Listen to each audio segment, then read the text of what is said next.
Hottie Hotline. Tonight's topic, Doja Cat. Is she devilish or just Hello? extremely talented? Hey, yep. It's Hottie Hotline tonight. Yes, we're talking about Doja.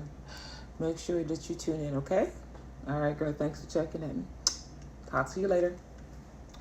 I'm going to start off with thanking everyone that are returning viewers to my channel. Thank you. I've noticed that a lot of people watch and don't subscribe, so I'm asking you to like, comment, and subscribe. It encourages me and it lets me know that you like my content. So without further ado, tonight we're going to get into Doja Cat. I wanted to tackle the rumors that are surrounding her and get a little bit more about her, because often people have a tendency to talk about people without facts. So as you know, I'm a believer in God, okay? So that's not how I move. I'm not going to give time and energy to things that don't serve me. And I'm also not going to just talk about somebody without facts. So that's why I said, let's go ahead and find out more about Miss Doja Cat so we can squash the rumors, okay?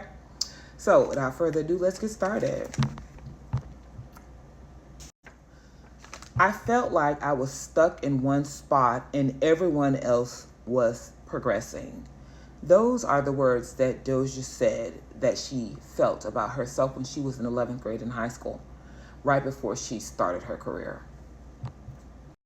Doja was born as Amelia Ratna Zandil Delamni, and she was born on October 21st, 1995 in the Torzana neighborhood of Los Angeles, California.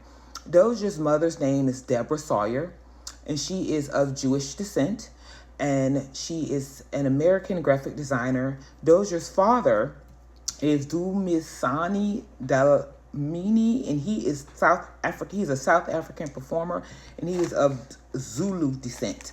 Doja's father starred on Broadway as Crocodile in the Broadway cast of the musical Serafina and the film in 1992. So obviously she does have some background in acting. Doja and her father has an estranged relationship. Doja and her father had a brief relationship after meeting in New York. The father claims to have left his family in the U.S. to return to South Africa out of homesickness. He did that, and he stated that he did it because he was hoping his family would follow him. However, Doja has stated that she has never met her father. According to the father, he has a healthy relationship with his daughter. He says that her management team has been blocking him out of fear that they may lose her. Doja traveled for several years between the ages of 8 from the ages of 8 to 5. From 5 years to 8 days, Doja lived with her grandmother and who was an architect and painter. And from 8 to 12, Doja returned back to California to live with her mother and her brother in a community called Angora Hills, which Keynote, remember, she had an album called that. There she practiced Hinduism. So that's her religion, Hinduism, for 4 years. Hinduism is a religion and a way of life that originated in India and is one of the world's oldest religions. Hinduists believe in Brahman, a supreme God who is present everywhere and in everyone. Hindus believe in equal rights for all and in non-violence. So she's not a violent person. Doja began covering her hair and meditating from a very young age, but she also felt that she couldn't quite be herself. Then Doja's family relocated to Oak Park, where she attended dance lesson and she experienced a spotty childhood. She skateboarded and visited Malibu surf camps. Doja and her brother experienced a lot of racism there due to her mixed heritage. Doja later moved away with her family and she attended breakdance classes. She even joined a pop locking group and participated in battles. So that's why she's such a good dancer. If you have not noticed, Doja is a very, very good dancer. She realized that anything that she really cared about while she was in high school, the only thing that really made her happy was dancing. So she dropped out at age 16. She was feeling discouraged. Doja describes her life after high school as messy. She said that she spent all day and night browsing the internet looking for beats and instruments, and she slept on the floor. She basically used YouTube as a tool, and Doja taught herself to sing, rap, and use GarageBand. She made her music and uploaded it to SoundCloud. This is why she is such a good dancer, performer, and rapper. So she is self-taught. Doja spent several years releasing music before becoming popular with her 2018 single, Moo. In the video Moo, Doja basically portrayed herself as a cow. Doja is very, very quirky. She's a very eccentric type character, is what I found from doing research on her. If you don't remember, I've told you that whenever you come across a very different, eccentric type, trendsetter type person, that's usually a talent. Talented people they kind of move different, and you'll find out as you'll figure that out. Moo is the song that got her popularity, but she had been active in the music industry since 2008. Her song So High caught the attention of Kim Mosabi and RCA Records, and Doja signed a recording contract with RCA. Doja capsized off of the popularity of her Moo and started her Hot Pink album in 2019, and it reached the top 10 on the US Billboard 200. Doja then released Say So and remixed it with Nicki Minaj, who is one of her people that she really liked a lot. And it topped the Billboard Hot 100. Doja's third album, Planet Her, in 2021, spent 4 weeks at number 2 on the Billboard 200.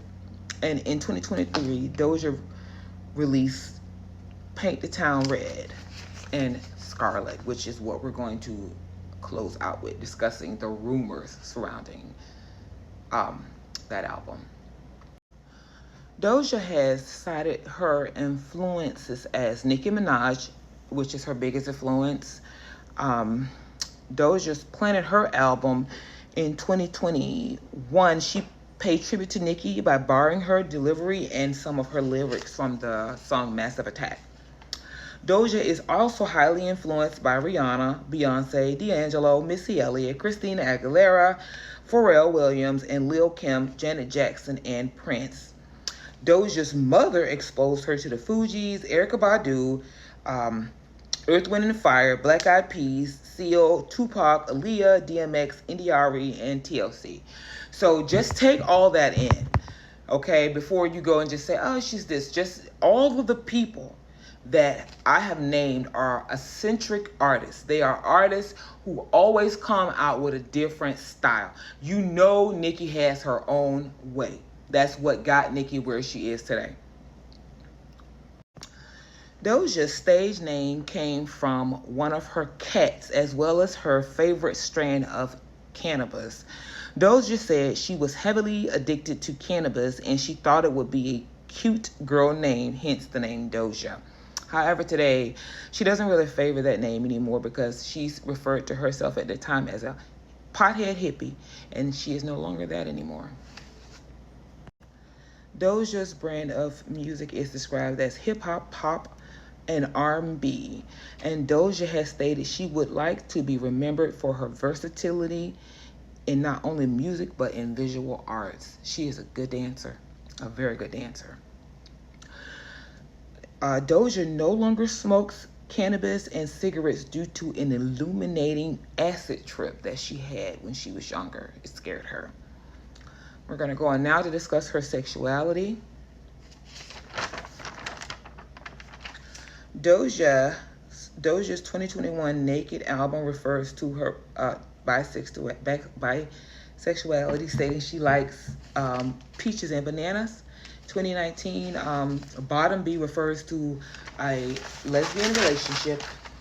And in her personal life, Doja has purchased and sold a home for $2.2 million and she's purchased it for 2.2 and sold it for 2.5. She was dating American musician Johnny from August 2019 until February of 2020. However, Doja appears asexual or bisexual. She has stated she likes people, she can have S wigs, and she can kind of have S with anyone. So this is the first end of Doja Part 1, and we're going to close out with Doja Part 2. Stay tuned.